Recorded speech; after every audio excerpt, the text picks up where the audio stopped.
Welcome, everybody, to the Budget Cuts podcast. This is Sean Connor, CEO with E-Team Sponsor. And fortunate to have two people that are very important people to myself and also our company at E-Team Sponsor. We have Dan Klaus, the Dean of Athletics down at Saddleback College, and also Athletic Director, Assistant Dean of Athletics, Randy Tutorp. Randy and Dan, thanks for coming on this morning, or I guess it's afternoon now. Appreciate you guys taking time out of your crazy, hectic schedules. And I know you guys have a lot going on, both personally and professionally, as many do. So appreciate you guys taking a few minutes of your time to kind of share what's going on down at Saddleback and hopefully be a resource for people across the country that are searching for ways to be able to get through this pandemic. So appreciate you guys hopping on. Thanks for having us, Sean. Always a pleasure. You got it, man. You got it. Good. Yeah, thank you. Yeah, you're welcome. You're welcome. Thank you, guys. Well, I think we'll jump right in. Dan, I'll start with you, man. What was it like when you guys got the news about COVID-19 and how that was going to affect Saddleback College and the state of emergency we're in here in the great state of California? What was going through your head? It all happened so fast, and especially at Saddleback. I think our president did a really good job jumping on, and our chancellor of handling the situation. But it was tough because there was new information coming every day and changes to policy and how we were going to handle things. So it was luckily for us, it hit right before spring break. And so we've kind of had an opportunity to get ready for all online instruction at Saddlebacks and all the faculty changing from face-to-face instruction to online. It's been moving so fast, but we've managed to do it. So it's kind of hard to sit back and think, wow, what just happened? Yeah. It seems to be a lot of the feedback that we've gotten so far has been everything's happening so fast. A lot of the sentiment seems to be, wow, you really just have to take this one day at a time, because with more information coming in, you have to be able to pivot, change on a dime. You've got to be flexible. It's sounds like that seems to be the sentiment across the board. Randy, how about you, man? How's this impacted you personally and professionally? Well, I'm thinking about that last question, and really, right now we're in such a different place than we were days ago, weeks ago. And so, initially when this hit, I think immediately you think, okay, what are we going to do as a campus? And then what can we do as an athletic department? And certainly for us, our immediate response was, what can we do to maintain our student athletes competing, right? Because in the initial stages, things weren't as clear as they are today. And so as the campus for us was moving towards online instruction, we were, getting our heads around what can we do, what makes sense as outdoor sports, and trying to, maintain some level of continuity with our student athletes. And that really was the initial kind of stage of what was going on and where our minds were. As Dan mentioned, our executive team at Saddleback, led by our college president, who's very in tune with the medical world, has a background as a former doctor. So I think he understood the level of this more clear than any of us, and really has guided kind of the direction of our campus, which is a tremendous resource for us. Yeah, so we pretty quickly shifted from, let's try to maintain some level of normalcy and preparation for continued athletic competition, to recognizing, again, as this has evolved, and that's not a reality. Yeah. It's crazy. It's just to think how much has changed from, I think of a week ago Friday to what things are like now. How much has changed in the landscape in the last week. One of the questions I think I'd probably want to ask you guys next would be just from a 3C2A governance standpoint, and in terms of them making decisions when it comes to the student athletes and competition and eligibility and those types of things. How has the landscape changed in the last week, and then how has that affected the way that you guys are having to go about business? So Dan, you want me to jump on that, or you want to take us Yeah, first? you're up. All right. So, Sean, I think it's interesting to watch the different levels of how they've handled this from the get-go. Some have come out very quickly with immediate statements. Others have been a little bit more reserved. I think the 3C2A, when you look at it, really kind of came out a little bit what some people would think as delayed, but also maybe a little bit more cautiously in their decision with the initial statement to indefinitely suspend versus just come right to cancel the season. And what I've learned through this, and I think what I've shared and Dan and I have talked about, is on one hand, the flexibility that allows, you can see the benefit and the value of that. On the other hand, it also creates a lot of continued, stress and indecision on the part of whether it be a conference or a college and how things are going to operate. But I like to look at this, and say nobody's really prepared for these types of situations. This is pretty unprecedented from a world and national standpoint, let alone our athletic world that we all function inside. So I don't know the right answer, but certainly the 3C2A and the board did come out and again suspend indefinitely. And then recently, yesterday, just announced actual cancellation and some ban on recruitment, which I think is at this time obviously a needed step just to allow student athletes, athletic administrators to really start to focus on what's next, right? And I think that was an important decision and direction for them to make. Do you guys feel like the I'd say just from an eligibility standpoint, I guess let me back up there. In terms of the 3C2A trying to make decisions that, in terms of putting student athletes and first and to really take as many health and safety precautions as possible. Do you guys feel like at this point, hey, the steps that have been taken, it's necessary, this is definitely the direction that we need to go in? Or do you feel like, hey, that there is maybe an opportunity down the road for athletic competition or school to potentially, for the remaining part of this semester? Do you think there's a shot for that to return? The 3C2As just came out and said season's over.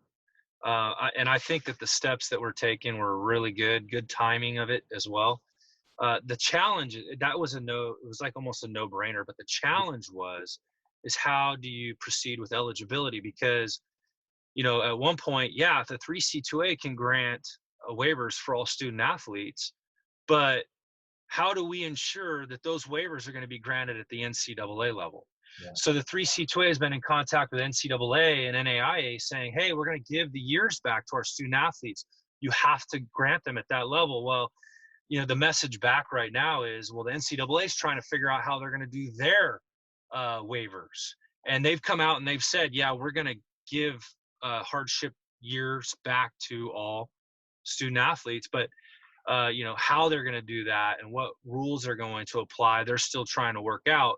And I'm sure that the last thing that's important to them is the 3C2A and then in the NJCAA, which I'm sure they'll get to us. But the 3C2A can't wait around. We have to give the year back to the student athletes. Yeah. Some dominoes need to fall in order for things to be official. But at the same time, you guys need to take action so that the student athletes know what's going on, right? Absolutely. Yeah. And Sean, that's kind of been my mindset from the get-go. Once the initial suspension came into play, I think we all kind of saw the direction this was going, and it's very complicated, right? Like you asked, could we see athletics come back or spring competition come back this semester? And I think initially, again, as this evolved, like I shared with you what we were thinking on our campus, I think initially we thought, all right, let's take this step by step. Let's see if we can continue to train in thoughts that maybe it's going to come back.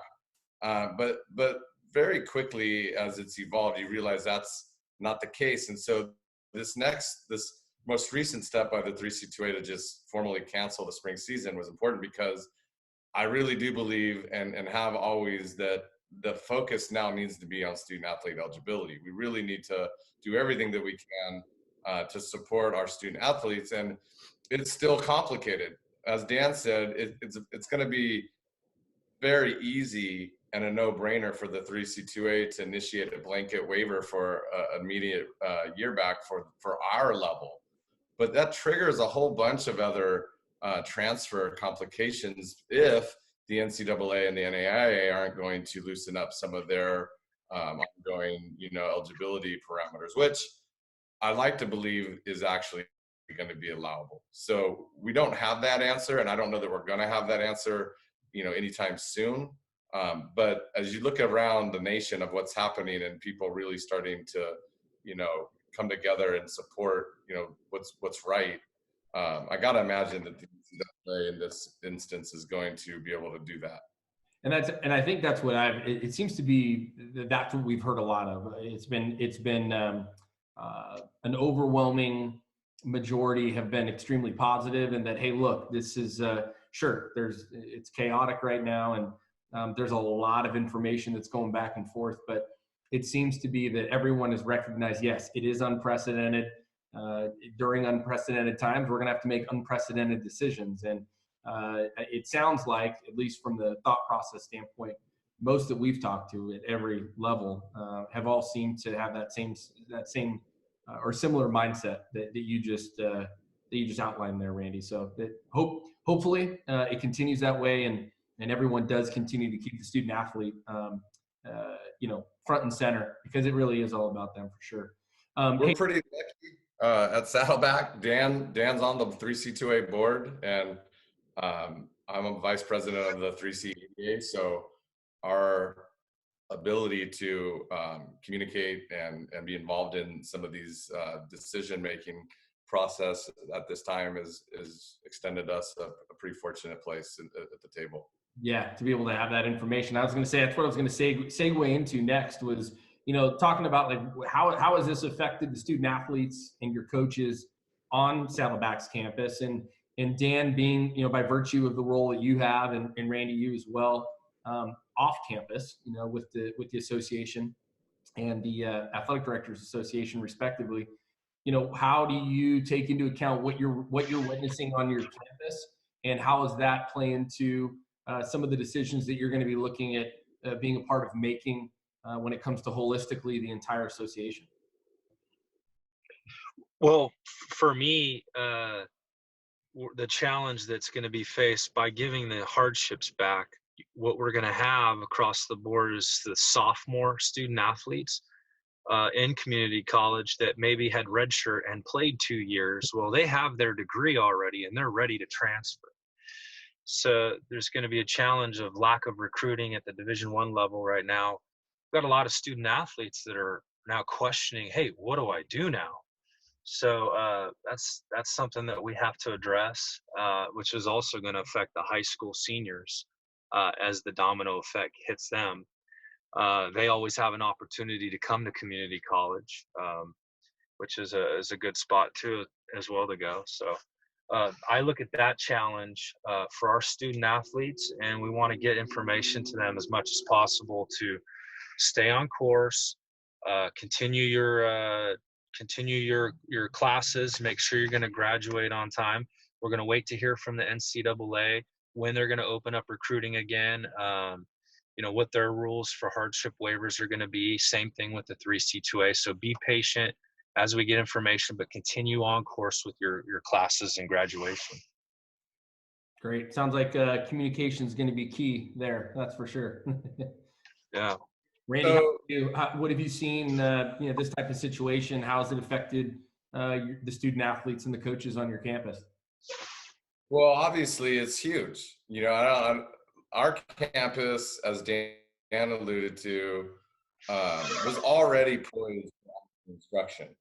So Saddleback's a leader in the state with online instruction.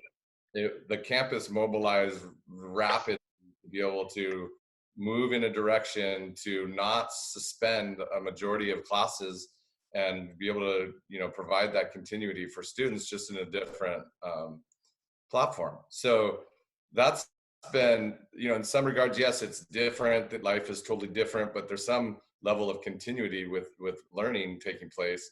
But for athletics, it's huge. I mean, I don't know how to explain, I am fortunate that we have a lot of construction at Saddleback. So I've been involved in a lot of other things other than what people see in athletics in terms of the game, right? Or the practice. But when you suspend athletics, you are suspending a large portion of what an athletic department does. We don't have practice. We don't have games. There's so much involved in that. And so it's a huge impact to our coaches, our student athletes. I mean, their entire life and world has just been interrupted. But I Sean, again, I said, this is unprecedented times. Like, how do you be prepared to deal with something? I think what probably, if I could just make an assessment of what makes it a little bit easier, especially here in California, is it's affecting every aspect, right? So it's not like athletics was canceled, but the grocery store and the restaurants are the same. Yeah. Every aspect of what we are doing as people here is impacted. And I think because it's such a global in nature situation, that it's not targeted at athletics, and we're all kind of experiencing somewhat of the same phenomenon. So I really, my concern becomes more of not so much right now in this moment, but what is it going to mean as things evolve and we start to, move back towards some normalcy? And those of us in the athletic world know student athletes, they achieve academically at a higher rate than the general student population. Well, right now, our student athletes are going to be more like a normal student, in that they don't have that connection piece to what they're doing. And so for me, that's, that becomes the concern. I'm working with right now our counseling department, our learning resource department, and then our health center to outline supports that are going to be available even in this period of limited to no campus access. We're mobilizing to be able to support our students and student athletes remotely. So I got an email that I've worked on with a bunch of resource connections, and again, Dan said it, we've run on spring break technically. By the way, we're off today, so we're working for you on our break. But Monday, our students come back to school, and so they're going to get a message from me outlining the support people, how to contact them, what supports are available, tech support, because now everything is remote and not every student is equipped. So student athletes have some tech questions. So it's really just, again, as you said, trying to communicate to them the best that we can at this moment, and then continuing to do that along the way. Awesome. Kind of piggybacking off of that, have you guys, being that this is unprecedented and typically during times like this, people have different areas of, we'll call it strength to pull from.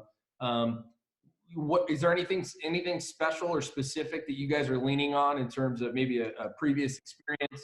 Again, knowing this is unprecedented, but me personally, I was in the financial services industry in 2007, 2008, so I remember what it's like to see an economy fall apart. One of my co-founders was an athletic director at St. Mary's College when 9/11 happened. So just from a logistics standpoint, getting people off the road, those types of things in terms of experiences. But is there maybe a teaching, a book, a person, anything from a source of strength, anything that you guys are leaning on right now to kind of help you guys get through this?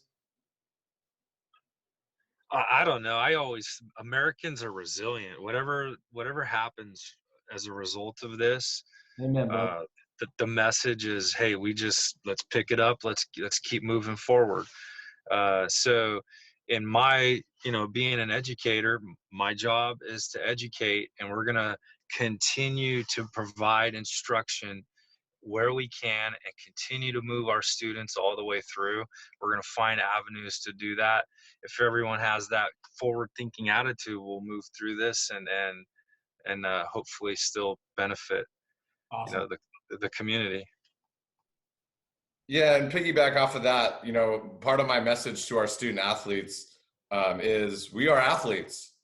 Athletes deal with adversity. That's what we do, right? Like we show up, we train our butts off.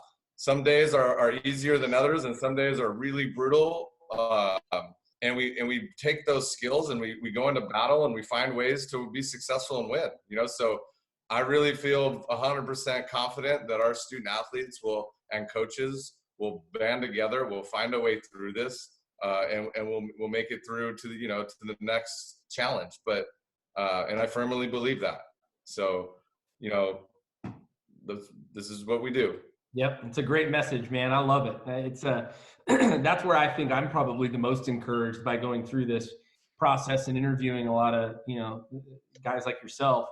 Is that seems to be a common theme, right? That hey, adapt and overcome. That's the mantra of an athlete and of a coach. So I think there's a lot of adverse situations that people could look back to and say, yeah, hey, how did I figure out a way to get through it? I was positive, I was poised. There were things that they can lean on, and it sounds like you guys are definitely leading that way as well, which is awesome.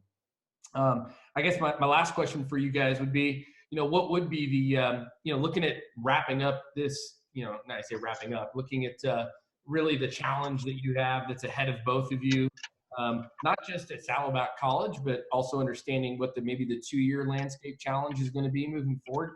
Do you guys have any words of wisdom, or do you guys have anything from, again, just by virtue of the roles that you guys have in the association, in those positions? Is there anything that you would offer up and share with any 3C2A athletic director or coach that's listening? I'll jump in first. Yeah, you go ahead. Go ahead. You're the boss, man. No, you're up. So you know what, Sean? Like, first of all, again, who has the right answers? And I think what you're doing is great. Like, it's sharing ideas, and maybe somebody brings something out of it and it helps them. So, I think first and foremost, you got to look at your internal place, right? And like try to take care of things there. And one thing that we're doing, and this has sort of pushed us into, is we're doing weekly Zoom meetings, kind of like what we have here, but weekly Zoom meetings with our department. There's going to be questions and new evolutions that come up. And I think that just from a place where you're used to being so face-to-face and interacting with people, the opportunity to have that Zoom meeting as we're remote right now is going to provide some of that. I think it's a good strategy that we'll see where it goes and what comes of that. But I do think that's an initial good first step for internally to be able to maintain some level of connection. When you look at the 3C2A, what I hope really is that we find a way to come together. The 3C2A, we have an interim CEO. There's a level of happiness. Welcome to the role, Jennifer. Yeah, right.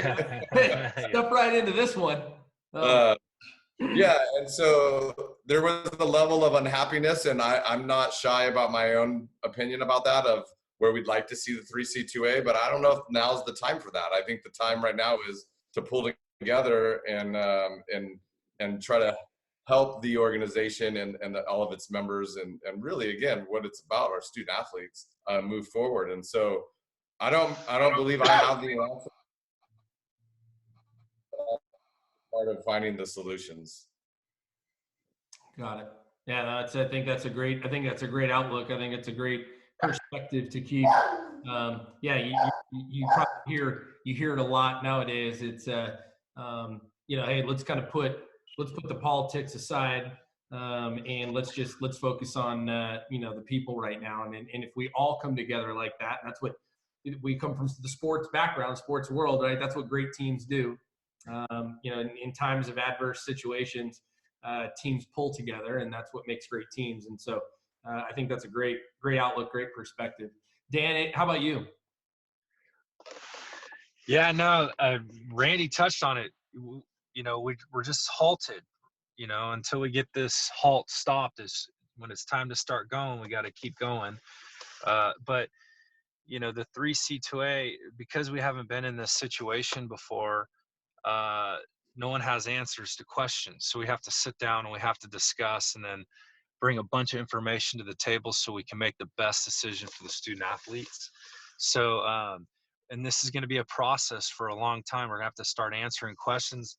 Things are going to come up that we didn't think about. Oh, it affected this, it affected that. So everyone just has to be patient. We have to have a lot of grace for each other. Yeah. Be forgiving, be patient, and work through it. Yeah. Absolutely. Absolutely. Well, fellas, hey, like I said, I appreciate you guys taking the time out of your busy days. It's encouraging again to hear that, you know, people like yourself are the ones that are on these campuses that are leading coaches, student athletes, these athletic departments through a very challenging set of circumstances. I know that I can speak for, I'm sure, any coach or athletic director out there, especially at the 2-year level, when they get a chance to hear from you guys and what you're doing and how you're approaching it. I know this is going to serve a purpose. It's going to help them. So appreciate you guys contributing to being a part of the solution. And I know that both of you will definitely do that when it comes to Saddleback College, the 3C2A, and all of its members and institutions. So appreciate you pulling over off the side of the road. Make sure you drive safe down to San Diego here today. And Randy, appreciate you taking time actually on your day off. We appreciate you lending a little bit of insight. Hey, Sean, I appreciate E-Team and what you've done for community college athletics, high school athletics. You're always community minded, and that's what we really appreciate about what you do. Hey, Thank you. So thank you. You're welcome. You're welcome. It's our pleasure, man. We love doing this, man. We're, you know, we had a Zoom meeting this morning talking about the same stuff, you know, saying, hey, look, it's important that we begin with the end in mind. You know, this is going to end at some point. So let's make sure we do a good job of keeping that in mind. And yeah, we got to take it one day at a time, one task, one project, one relationship at a time. And if we continue to we want to keep putting people first. If we keep putting people first and we do a good job communicating, you know, we're going to be a part of the solution. And that's what we want to do. So it's easy to support people like yourself, Dano. Right on. Hey, to echo Dan's sentiment, you know, you guys have continued to prove to be real partners. You know, it's not just a business relationship. This is a real relationship that's committed, you know, for the same goal. So much appreciation.